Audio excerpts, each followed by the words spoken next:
A ver, ¿y si la gramática valenciana, en vez de ser un conjunto de reglas que hay que memorizar, fuera en realidad un sistema con una lógica aplastante? Vamos a desmontar juntos los acentos y los verbos, para que veamos cómo, en cuanto se entiende el mecanismo, cada pieza encaja, y lo hace a la perfección. Vamos a empezar por el acento, porque en valenciano tiene una especie de superpoder. Va mucho, mucho más allá de indicar dónde ponemos la fuerza al hablar.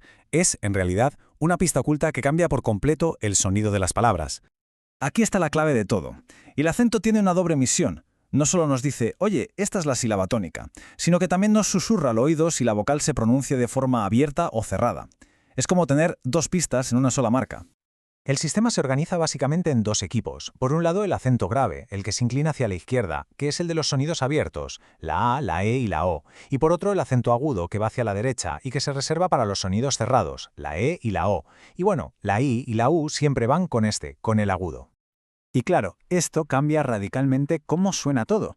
La diferencia se nota enseguida. Café, con una E abierta, más relajada, y luego tenemos saber, del verbo saber, con una E mucho más cerrada, más tensa. Al final, la tilde es la que manda. Perfecto, con esa base ya clara vamos a por la regla de oro. De verdad, es la más fácil y la más gratificante de todas. Una vez que se aprende, es para siempre. Es que aquí no hay que pensar. Las palabras esdrújulas, esas donde el golpe de voz recae en la antepenúltima sílaba, se acentúan siempre. Da absolutamente igual en qué terminen. Si es esdrújula, lleva tilde. Cero complicaciones. Pensemos, por ejemplo, en palabras como música, página, lógica. ¿Dónde está la fuerza? En la antepenúltima.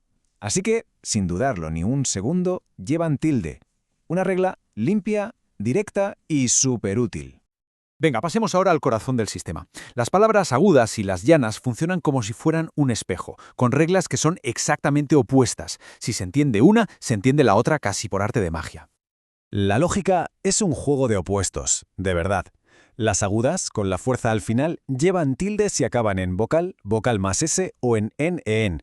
Y las llanas, con la fuerza en la penúltima sílaba, pues justo al contrario, llevan tilde cuando no acaban en ninguna de esas terminaciones.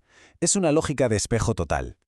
Con las agudas es muy fácil de ver. Sofá o camión acaban en vocal, así que ¡zas! Tilde. Pero cantar o paper, aunque la fuerza va al final, terminan en otras consonantes y por eso no se acentúan. Y con las llanas, pues aplicamos la regla inversa. Fácil no termina ni en vocal, ni en S, ni en N, así que sí lleva tilde. En cambio, taula o libres sí que tienen esas terminaciones y por tanto no se acentúan. La lógica, como vemos, es impecable. Vale, ya dominamos el sistema principal. Ahora vamos a por los detalles. Esos casos especiales, que son los que de verdad nos dan el control total del idioma. A veces, la tilde se salta todas las reglas que acabamos de ver. ¿Por qué? Porque su única misión es evitar confusiones. Se usa para distinguir palabras que se escriben igualito, pero que significan cosas completamente distintas. Es una herramienta de pura claridad. Aquí se ve perfecto. No es lo mismo decir mes, de más cantidad, que mes, del calendario. O dona, del verbo dar, que dona, que es mujer.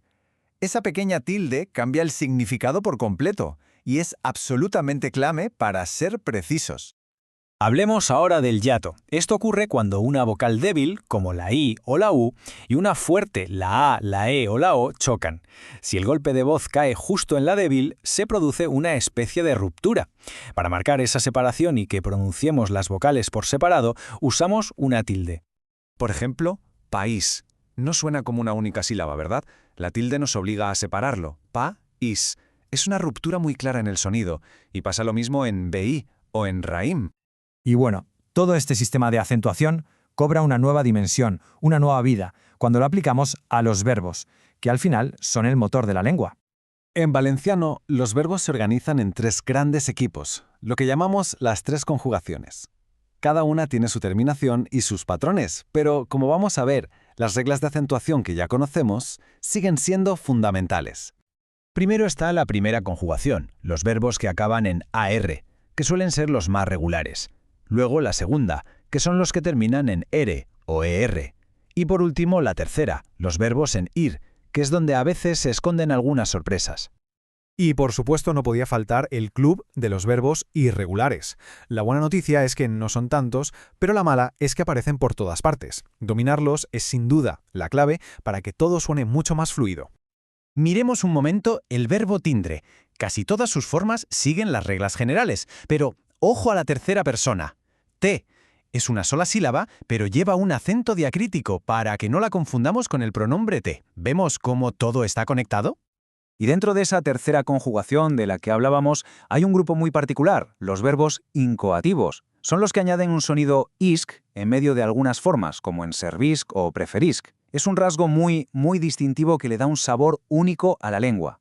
Al final todo esto, la doble función del acento, el sistema de opuestos, las reglas en los verbos, todo demuestra que el valenciano es una lengua de una precisión y una riqueza enormes. Entender estas claves no es solo memorizar, es descifrar el código para poder expresarse con total claridad. Así que ahora que hemos visto esta lógica interna, la pregunta cambia. Ya no es cómo me aprendo todo esto, sino más bien qué se puede construir con ello. Conociendo el sistema, ¿qué palabra en valenciano parece ahora la más ingeniosa o la más lógica? Porque al final entender la estructura es la verdadera puerta de entrada a toda la riqueza del idioma.